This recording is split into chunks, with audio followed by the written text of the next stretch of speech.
Hey everyone, today I'm going to be sharing with you the results of 500 2-gen reroll currencies, as well as over 200,000 artifact currencies worth of investment.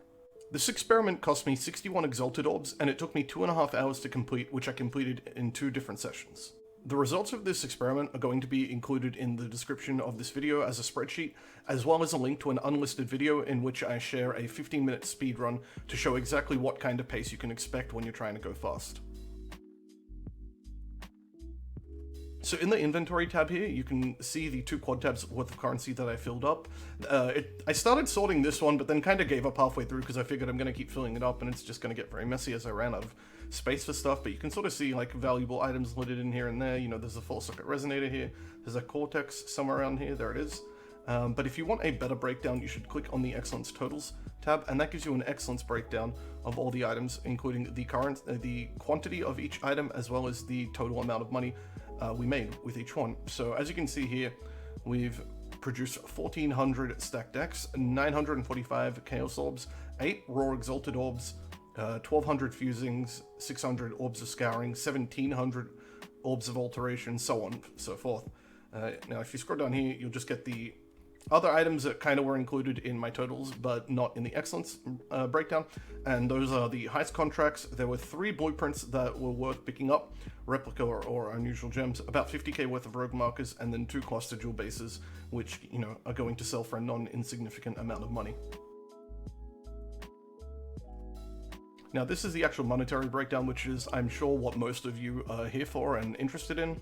So this is the exact investment of each type of currency. I put in 85,300 common scythe currencies, 81,000 lessers, 28,000 greaters, 3,700 grands, and then 500 exotic coinage, the reroll currencies. And then this finish amount is just kind of what I had left by the time I ran out of rerolls. Fortunately, I ran out of grands on the exact same window that I ran out of rerolls, so that was, you know, easy to sort of end off on. And then here you have the cost. Now the cost is based on the amount of kind of the average cost I paid for these. The cost fluctuated over the course of both sessions. So I initially was buying the common currencies at 100, but then they quickly dropped it to 80. They even dipped below 80 for a little bit, but then went back up to 80. And it kind of just depends on the time of day that you're buying them, the sort of interest in these currencies, and also the quantity you're buying in, as obviously buying larger quantities means you're going to be paying a premium.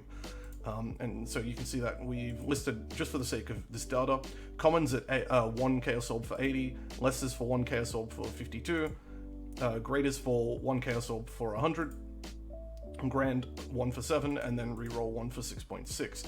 They're going to continue fluctuating, and by the time you watch this, these numbers are going to still, you know, be even further different from this. This is the value of both of those tabs.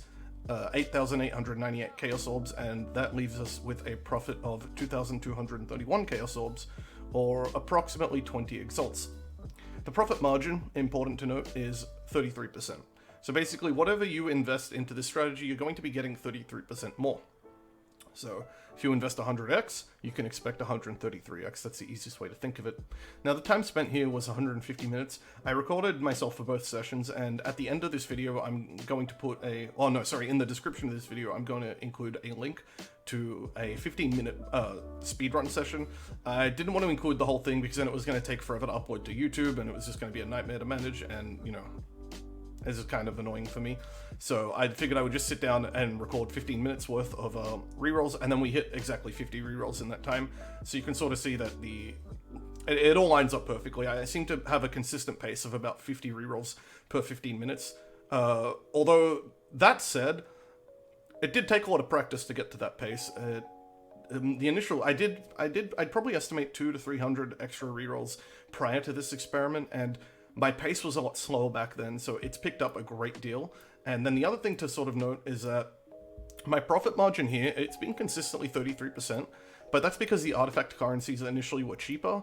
They got more expensive as, you know, the day progressed and as I continued along with the experiment. But then towards the end of the experiment, I got lucky with some drops. I got an Enlighten, I got a Cortex, and then I got a few Raw Exalts in back-to-back windows, which kind of, you know, boosted my numbers back up. So I would say, like, if you were looking at a very big sample size, you could probably expect to average out to numbers that are similar to these. But it does need to be said, if you're not planning on doing this on a large scale, you can expect to kind of make a lot less money, or potentially even a lot more. I've heard some reports of people investing only 100C and then getting 500C out, for example. That's just the result of getting unlucky, but there are some people that have also then put in only 1000C and then made only 900 back. But I would say if you do this overall, a much larger sample size, definitely expect easy profit. So the profit per window or reroll was 4.5 chaos. This means we're investing 6.6 exotic coinages into the reroll, and then of all the trades we make on that window, we're making back about 11C worth of profit, and then 6.6 of that 11C are eaten up by the exotic coinage, and we're left with 4.5C on average per window. That said, that's an average. On average, every window you kind of break even. You make your profits through the jackpot windows, which is why it's very important to just do this on a larger scale the way I have. I would say that if you're doing anything less than 100 rerolls worth of currency, probably not to bother with this strategy. You're going to need to be doing it on a larger scale for it to sort of average out. Profit per hour is about 8.5 exalts, and that's with the adjusted... Oh wait, no it's not. I'll adjust it right now. So at the time of making this, it's 8.2 exalts per hour, what you can expect. As you can see here, we put in 61 exalts, we got back 82 exalts, and that's a profit of approximately 20 exalts. Now, some people have been asking me how I got to the pace that I got to. A lot of people initially just didn't believe that I could do it as fast as I was, and I had to sort of show it off on stream a little bit to sort of show people that, yeah, I actually can grind through it this fast. And what it comes down to is basically a lot of practice, a lot of familiarity with the exchange rates, but then also knowing which currencies tend to on average be worth it and which ones don't. So once you do enough Tujin rerolling, you come to learn that most of the time that Chaos Orbs are offered, they're almost always going to be a profit. And so just preparing yourself mentally to move the slider to about 2/3 and make an instant buy is almost always the right case, because you're almost always going to actually want to make that sale. Of course, sometimes you do, Tujin does attempt to scam you, and at that point you stop yourself and you don't go through with the sale, you just hit escape and exit out and do another trade. But you'll find that about most of the Chaos Orbs tend to be worth it. Exalts are almost always worth it. Stacked decks are almost always worth it. Val Orbs are almost always worth it. Alterations are kind of 50-50. Chromatics tend to be worth it when they're in larger stacks. Most fossils tend to be worth it, with the exception of, I think, Frigid, Metallic, and Scorched, which sometimes are offered at scam rates since they tend to sell for only half a C each. Contracts are almost always worth it. So I'm selling my contracts 3C each in bulk, which means that a contract has to be, most of the contracts you buy for about 2C worth of currency, and then you're going to bulk sell them for 3C each, which means you're making a clean Chaos Orb profit off each one of those. Simple sextants are usually scam rates, I've found, but the awakened sextants are almost always worth it. I almost never go for abyssal jewels. As you can see in this entire thing, we've only gone for a single abyssal jewel, and this abyssal jewel was kind of insane. It was very cheap, but it also hasn't even sold for 10C, which is kind of why exactly you shouldn't do it. Scarabs are hit or miss. It really depends on whether you get a good scarab. Blight scarabs are pretty much all. I think every single blight scarab that showed up was, of course, an instant purchase. However, a lot of the other ones you have to actually invest some amount of brain power into figuring out whether they're worth it or not. Which is why it's also handy to have a PoE Awaken trade ready to go, so that you can quickly price check things on the fly. Splinters are hit or miss. I think a lot of the rarer splinters, like Karui splinters, Esh splinters, etc., they can sometimes be offered at rates that aren't profitable, but Maraketh, Templar, Cheola, Unitol are almost always being offered at good prices. Fragments are almost never worth it, I find, but sometimes they are, so keep an eye out for that. Didn't get offered any resonators at all, except for the 4-socket resonator, which I found interesting. We were also not offered any instilling or enkindling orbs, which I kind of found interesting as well. Glassblower baubles are almost always worth it. Regret orbs almost always worth it. Scours mostly worth it. Jewelers mostly worth it. Fusings, I think every single set of fusings was always worth it. Cluster jewels, you kind of have to know which ones are worth your money, but most of the time they're not worth buying. What else? Chisels, almost never worth it, surprisingly. Essences, usually offered at good rates. Now, I entered this with the assumption that I was going to just be bulk selling my essences when it was done for about 1C each, so I just valued every essence at being worth 1C, and it was easy to sort of make decisions with that. I guess we'll find out later on tonight on stream whether they actually sell in bulk for 1C per, but I'm pretty confident they will for the most part.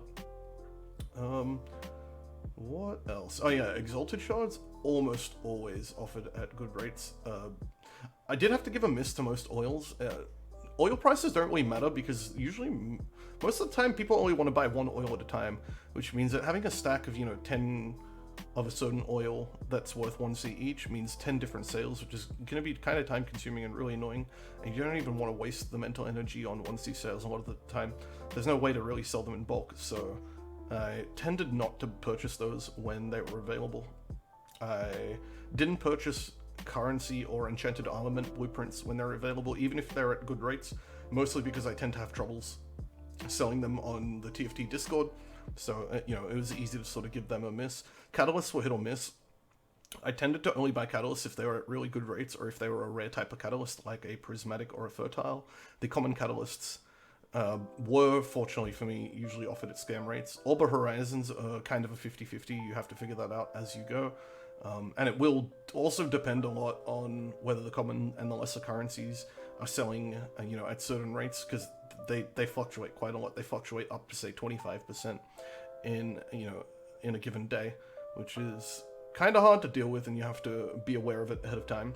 Ritual Splinters are almost always scams. That's another thing to keep out for. Maps, they're only worth it if you feel you need them. If you are already over-sustaining your map pool and you don't need maps and you're not planning on selling maps, then I would probably say not to even bother buying the maps, since you're not going to actually get anything back from them. You just you will inflate the value of your Excellence tab. I haven't done very much mapping this league. I've been very focused on heist and logbooks and a lot of other strategies that aren't mapping, and so my map pool is kind of a little on the lower side, so for me it was worth it, but for you it's probably not going to be. So I'm just going to show you a short preview of the speedrun that you can find in the description of the video below, just so you can sort of get an idea of what I'm doing, how I'm going about it, and I'll try to provide a bit of commentary as we go through it, but I'm only going to do a few minutes worth of this video at absolute most. So I've just started my speedrun, I started the timer, and immediately I only go for the items that I think are going to be worth it. So as you see here, I'm never going to even hover over the sacrifice fragment, because I know it's just not going to be worth my time. The sack of metallic fossils, when they're offered in larger stacks, they tend to be worth it, so they're worth going for. Blacksmith whetstones, armor scraps, almost never worth it, so I'm skipping them. As you can see here, I'm going to be skipping the gems, I'm going to be skipping the abyss jewels. Orbs of chance are kind of 50-50, and orbs of augmentation tend to not be worth it unless they're in large stacks. Silver coins are a bit so-so. Orbs of transmutation, almost never worth it. But yeah, as you can see, I kind of use that basis to go through it and speed farm it, and as you just saw with that stack of stacked decks, I wasn't going to be purchasing it unless I was getting it at a great discount, so once it was clear I wasn't getting it for the great discount, I just hit escape and moved on. The thing about that is that you really, a lot of people have sort of told me, oh, but if it's only half a C worth of profit, is it really worth it? And the thing is, it absolutely is worth going for. You need to try and maximize the amount of money you're getting out of every single window, and so simply just giving up potential profit because it's only worth half a C isn't the way to approach this. Killing your profit margin to save a bit of time is probably going to end up with slightly lower profit per hour, believe it or not. I tried it both ways, skipping out on the things that kind of weren't worth it, but the results weren't too promising. So, but if someone else out there wants to do their own testing and figure this out for themselves and comes to a different conclusion, that's certainly worthwhile doing. Don't necessarily always take my word for it. So as you can see here, we're buying these because they're definitely worthwhile purchasing. And remember to evaluate a lot of these prices based on the price multiplied by 66%, right? Don't look at something that's worth 1C.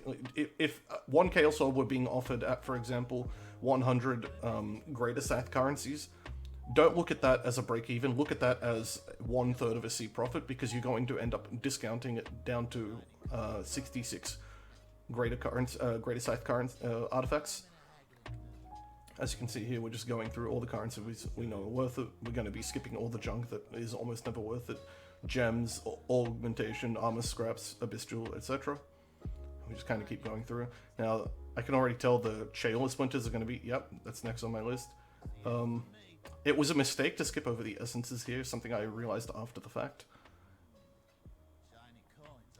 Harbinger orbs, 50-50. But yeah, as you can see, this is kind of the pace that you want to be moving through these windows. Otherwise, you're going to be making a kind of an abysmal amount of profit per hour. You know, doing these slow, you can earn about 2 exalts per hour. Doing them at this pace, you're earning around 8 exalts per hour. And that's the difference between basically farming white maps or having a strategy that is more profitable per hour than farming logbooks. Anyway, I think I'm just going to wrap it up here. In the same vein as logbooks, I find this to be a very worthwhile addition to Path of Exile. It was a lot of fun grinding this out, but I think the most important thing about this is that it's added an entire new way to play Hideout Warrior in Path of Exile. So traditionally in the past, Hideout Warrior has been a role that is only accessible by people with like upwards of 5,000 hours played in Path of Exile, typically either as a trader for a 6-man group or as a flipper. And I think both of these are something that a new player can never, aspire towards, which means as a new player, the only path you have is playing the game and mapping and doing the sort of basic stuff that's expected of you. On the other hand, this opens up the, a strategy, whereas if you're a new player and you don't really enjoy mapping that much, you do enjoy focusing on the economic aspect of PoE and all that sort of stuff, you can just sit in your hideout and do this all day long and make a lot of money without having a lot of knowledge. You just need to understand exchange rates and be able to do some math in your head, and you're going to make quite a lot of money, much more than you would doing mapping. And if you're the kind of person that will just enjoy to get rich first and then go make a mapping character later, this opens that up to you. And I think that's really wonderful. I always love when GGG adds new ways for casual players to enjoy the game. And this is not just something that casual players can enjoy, but it's also something that veterans such as myself can get a lot of mileage out of too, which, just like logbooks, I give this a 10 out of 10. I think that although this has been overall a negative patch, logbooks and Tujin haggling are just absolute wonderful mechanics, and I'm very grateful that GGG added them into the game, and I really, really, really implore them to find ways to bring these mechanics core in ways that are still worth doing, and ways that can still be enjoyable in the future. Well, I hope you guys found that very helpful. I will include both the spreadsheet and the speedrun in the description of the video below, as I pointed out. I definitely do recommend giving it a look for yourself. Probably going to find it fairly interesting if this stuff is up your alley. If you found this video helpful, give me a like, comment, or subscribe, and I will see you guys in the next video.